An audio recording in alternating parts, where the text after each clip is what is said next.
Okay, so this was way more than just another basketball game. It was a massive statement. We're talking about a top 10 SEC showdown where one team didn't just win. They put on a 100-point clinic that absolutely sent shockwaves through the conference. We're going to break down exactly how Vanderbilt dismantled Oklahoma in a game that was pure offensive fireworks. Let's get right into it. The commentators said the pace would be frantic, and let me tell you, that doesn't even begin to cover it. This wasn't just fast, it was a chaotic, non-stop assault right from the opening tip. There was no warm-up period here. This game started at 100 miles an hour and just never slowed down. So what was on the line here? Well, this was a huge collision between two top 10 powerhouses. You've got Vanderbilt and Oklahoma. Both teams are just stacked with players who can light up the scoreboard. This was all about conference dominance, and you could absolutely feel that electricity in the building. And this matchup was a classic battle of styles, right? Vanderbilt, they want to live and die by the three-pointer, just raining down shots from outside. Oklahoma, on the other hand, they want to punish you inside, just owning the paint. So the whole game was going to come down to one simple question: which style would break the other first? Well, we got our answer almost immediately. Vanderbilt didn't just ease into this one, they absolutely exploded out of the gate. They forced that frantic pace they wanted and put Oklahoma on its heels from the get-go. So how did they do it? How did they build that lead so fast? It was basically a three-part attack. First, the three-pointer started falling, which forced Oklahoma's defense to stretch out thin. Then, they turned up the defensive pressure, turning turnovers into super easy points in transition.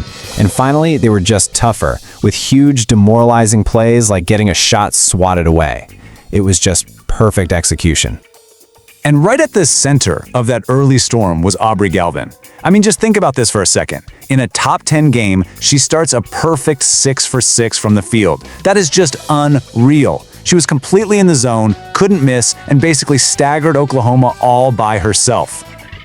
So while Vanderbilt is just firing on all cylinders, Oklahoma is left scrambling. They're caught in this whirlwind, just trying to catch their breath and figure out how to run their own game plan. And look, Oklahoma's plan should have worked. They are a powerhouse inside, 8th best in the entire country, averaging 44 points in the paint every single game. The strategy was solid, it was proven. Get the ball down low and go to work.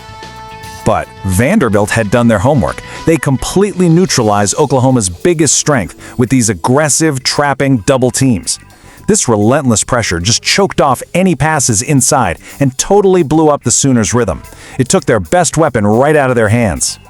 And when Oklahoma was forced to kick the ball out for a 3-0, this stat right here just tells the entire story of their night. One of their key shooters, Chavez, went 0 for 11 from behind the arc. You just can't survive an offensive explosion like Vanderbilt's when you're shooting like that.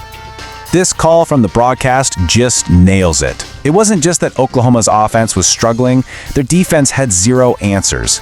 Vanderbilt was getting anything and everything they wanted, and you just can't win when things are way too easy for the other team. Now, if you thought for a second that Vanderbilt was going to take its foot off the gas in the second half, you were dead wrong. They came out of that locker room and just slammed the pedal to the floor.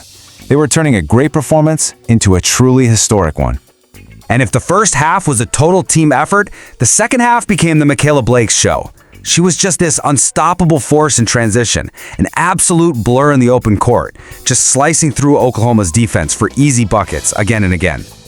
Yeah, it got to the point where the commentators were kind of just in awe. She wasn't just scoring points, she was completely dictating the flow of the entire game. It was a masterclass in how to take over when it counts. So what was the final tally for her? 30 points. But here's the crazy part. This was her third straight 30-point game. So this wasn't just some player having a hot night. This was a superstar proving she's one of the most dominant players in the entire country. Period. So, as the lead just gets bigger and bigger, the game heads into its final stretch. And you always have to wonder, right? Does Oklahoma have one last desperate comeback in them? Is there any fight left? And the answer was a loud, clear no.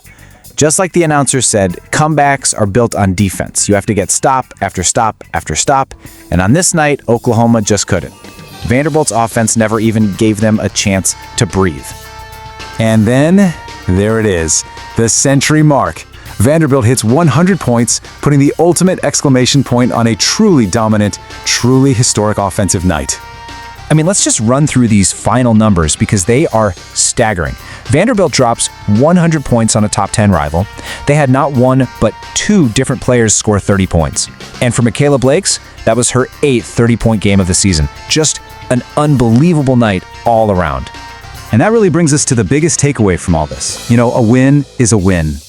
But a 100-point blowout against a team like Oklahoma, that's a declaration. That sends a clear message to the entire SEC. So the question we're all left with is this: how does a statement win, this dominant, completely reshape the power balance in the conference from here on out? Now that's the story to watch.